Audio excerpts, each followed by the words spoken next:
오늘 본문 호세아 11장은 하나님이 이스라엘을 대하시는 모습을 묘사합니다. 부모가 자녀를 양육하듯 하나님이 이스라엘을 사랑하고 지원하고 돌봐 주었다는 사실을 상기시키십니다.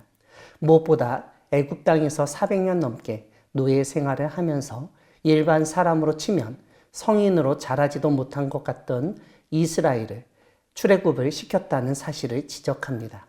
그런데도 불구하고 예언자들이 이스라엘을 일깨우면 일깨울수록 이스라엘은 하나님을 점점 멀리하였고 바알에게 제사하고 우상을 섬기는 일을 하였습니다. 그뿐만 아니라 하나님은 에브라임에게 걸음을 가르치고 팔로 안으셨는데 이스라엘은 자신을 양육한 분이 누군지도 알지 못했습니다. 하나님은 이스라엘을 소를 돌보듯 사랑의 줄로 인도하다가 먹을 것을 주기 위해서 멍에를 벗기고 그 앞에 먹을 것을 대주기까지 하였습니다. 이스라엘이 너무 어리고 연약하여서 그렇게 정성스럽게 돌보셨다는 말입니다. 이렇게 사랑을 받은 이스라엘이 결국 배신, 배반했습니다. 이러한 상황에서 하나님은 8절을 보면 크게 소리치십니다. 에브라임과 이스라엘을 어떻게 버릴 수 있겠느냐는 것입니다.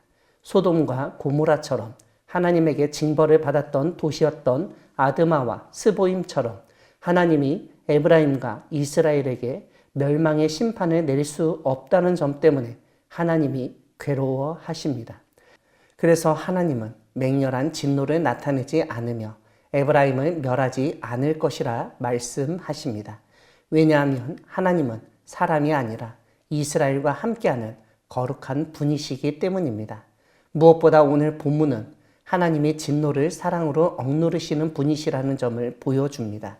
이것이 우리 인간과 철저하게 다른 점입니다. 우리는 아무리 사랑했다 하더라도 화가 나면 제정신을 잃어버립니다.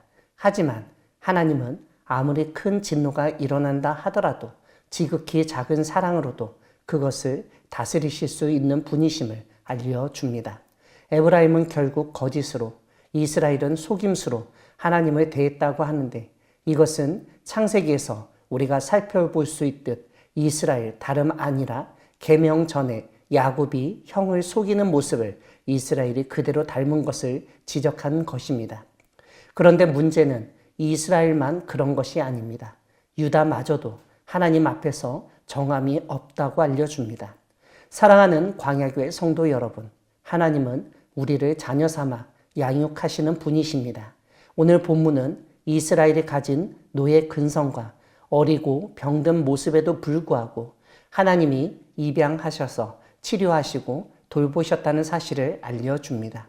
입양하였다는 표현을 쓴 것은 이스라엘이 처음부터 하나님의 자녀가 아니었기 때문입니다. 하나님의 주도로, 하나님의 은혜로 이루어진 일이기 때문입니다. 하나님은 그런 이스라엘과 에브라임을 양육하시면서 걸음마까지 가르치시고 팔로 안아 기르셨습니다.